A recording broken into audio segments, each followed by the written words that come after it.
Welcome to Sports Guy Talking. I am Dustin Tran, your host, as I am joined by guest Holden Douglas today to talk about the Heat getting blown off the floor by the Celtics in Game 4 of the Eastern Conference Finals. The Celtics were missing defensive stalwart Marcus Smart, yet they were absolutely suffocating on defense. Jimmy Butler for the Heat returned back from his injury, yet he was unable to make any sort of impact for the Heat offense. Before I say anything else, though, I want to present you guys with a topic question. So, here it is. What is your reaction to the Celtics dominating the Heat in Game 4 of the Eastern Conference Finals? I mean, like for that game, like it was a little bit surprising. But again, like what we've seen like throughout this whole series, like it's always been like one team comes out flat and then the other team just blows them out the water. And we've just seen it like every single game, like Miami. They had a horrid start in game four. And honestly, it's this series is probably gonna come down to like who can just consistently play well for four quarters. Because throughout both of these teams, we haven't seen either one consistently play well in four quarters, like like throughout the whole series. It's either like they show up one game, the other game they don't show up. So that's literally what it's gonna come down to. Yeah, facts, man. When you look at the series, this series has made zero sense in terms of how it played out. Now, I made a prediction video on what was going to happen in the series just last week. I predicted that the Miami Heat would win the series in 7 games. I'm still going to stick with that prediction for now, I suppose. But I don't have any confidence whatsoever with that prediction. You look at what happened in game one. The Celtics, they was up in the first half. Then Miami, they make a run in the second half. They come back and win game one comfortably. And then in game two, the Celtics just dominate the Miami Heat like it's nothing. So that's that. That's already the 2 games in Miami. Already sounds pretty weird, right? Then you go ahead to game three, Miami absolutely dominates the Celtics first quarter. Then Jimmy buckets, he gets hurt in the second quarter. The Heat, they look like they're about to blow the lead, and then they ended up making some clutch baskets at the end. And to see the Celtics miss Marcus Smart late in game three with an injury, so you're thinking, okay, the Celtics are not going to have Marcus Smart game four, and then they announce, oh, Jimmy Butler, Kyle Lowry, they're going to end up playing in game four. You're thinking, okay, yeah, they might be missing Tyler Hero, but the Celtics, they don't have Marcus Smart. And I did think that the Celtics were going to win game four, but I don't think that anybody expected the Celtics to win by 20. And it honestly should have been way more than that. Oh, it was like the score was a lot. The score was Yeah, closer than it was a the game lot more of actually. a blowout, right? It was like a third, like it was like a 30-point game most of the way through. Before the Heat padded up some buckets late in the game. But yeah, the point is, the Miami Heat were more healthy than the Boston Celtics, and then the Miami Heat just get blown off the floor. I think like the first 8 minutes of the game or something like that, I want to say the Miami Heat scored 1 point. It was like 18-1 before the Miami Heat even scored a bucket. So when you look at it from that perspective, man, the Boston Celtics defense, they were incredible. But the thing was, they were missing one of their best defenders in Marcus Smart, and yet they look so much better on defense without him. I mean, does that make any sense or not, man?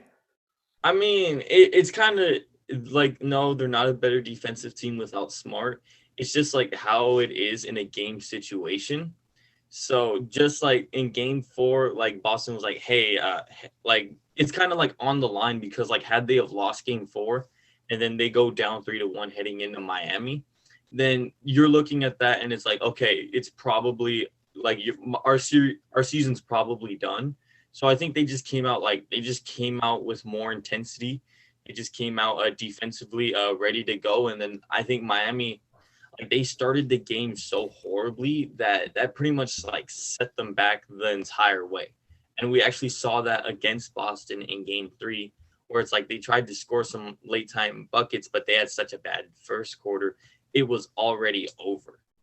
And and it's also another thing too is that I do think that like offensively, like of course like Jimmy Butler is like the best player, but like of course like they need Tyler Hero like on the floor.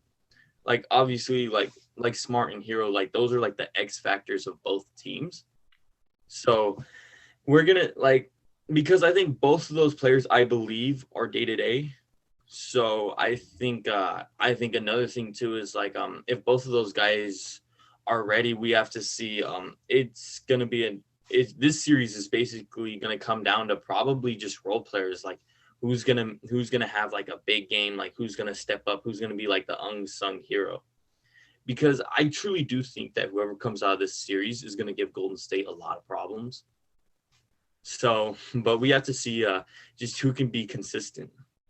Yeah, man, you're looking at this series. Yeah, like you've been looking at the trends. It's like, man, the trends they don't follow what's supposed to be happening in these games.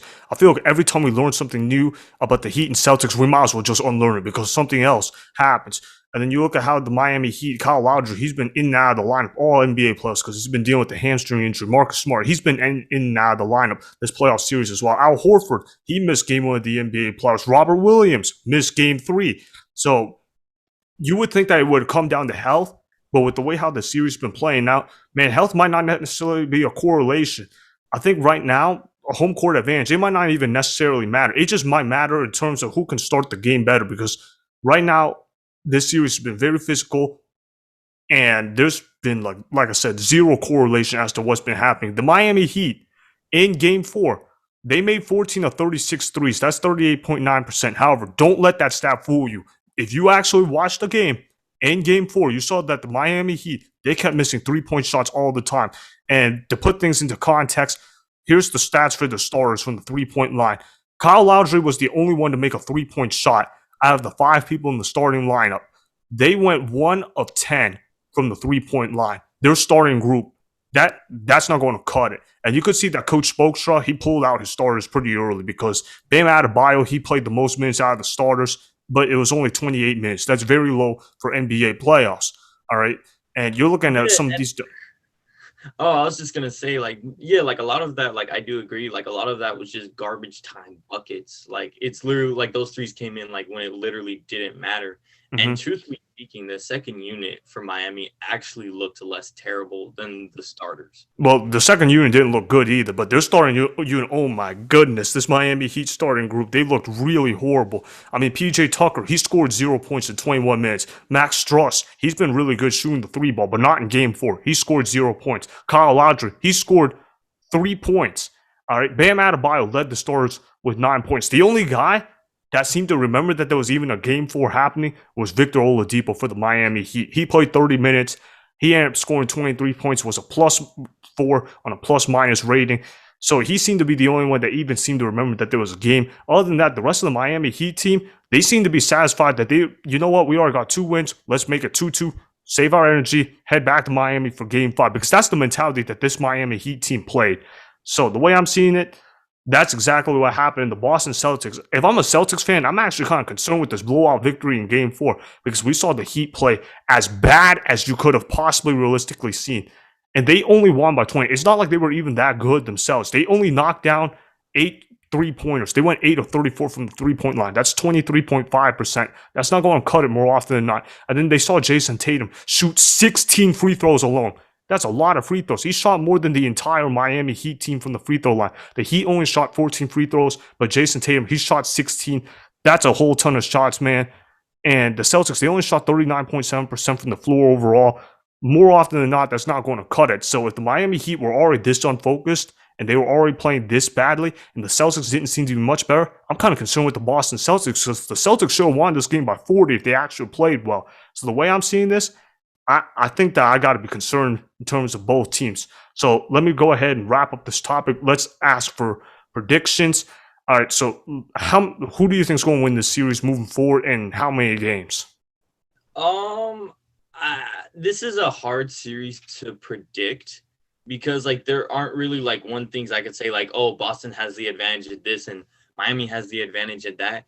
It's one of those series, like at the end of the day, it's probably going to be flip a coin. And with what we've been seeing, it's probably going to go 7. And I originally thought Miami in 7. And I think I'm still going to stick by that. But with what we've seen, it could easily be Boston in 7. But I'll stick with my original prediction of Heat in 7. Yeah, I agree. I picked the Heat in 7 before the series started. I'm going to go ahead and stick with it and ask you one final question. Were you surprised by the blowout in Game 4? Like I mean, I wasn't surprised that the Heat lost because I thought they very well could have. I'll say this. I was surprised by how poorly Miami played for sure. Like that was probably the most surprising part. Like did I think Miami could lose? Yes, but did I think the Heat would score like 1 point like through most of the first quarter? No, I didn't think that. I didn't think the whole starting lineup would like forget how to play basketball. So yeah, I was actually surprised by this, but this whole series has just been like it's been a complete shocker all the way through. Yeah, man. And we knew it was going to be back and forth, but yeah, it's been surprising in terms of how the series has played out, even though we both thought it'd be 2-2 heading into game five, more than likely, that this would be back and forth. As to answer my own question, whether this is a blowout or not, like, what was I surprised? Yes. I was surprised to see that this would be a blowout. Yes, I did. I think that the Heat were going to lose comfortably in game four. Yeah, but I didn't think they were going to get killed off the floor like that, as in they would forget how to play basketball. So yes, I was certainly surprised to see something like that happen. Well, thanks for being on the show, Holden. Really appreciate you coming on here. Make sure you follow his socials. He has two of them for Instagram, so go make sure you follow them. At Holden_great. That's the first Instagram account. And the second Instagram account that he has is at sports.analyze.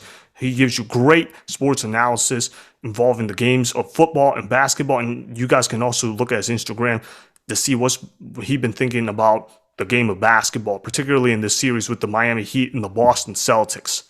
Oh yeah, thanks for having me on the show, man. Yeah, no problem, man. Anytime, man. Hopefully we can get you back on there soon. For sure, man.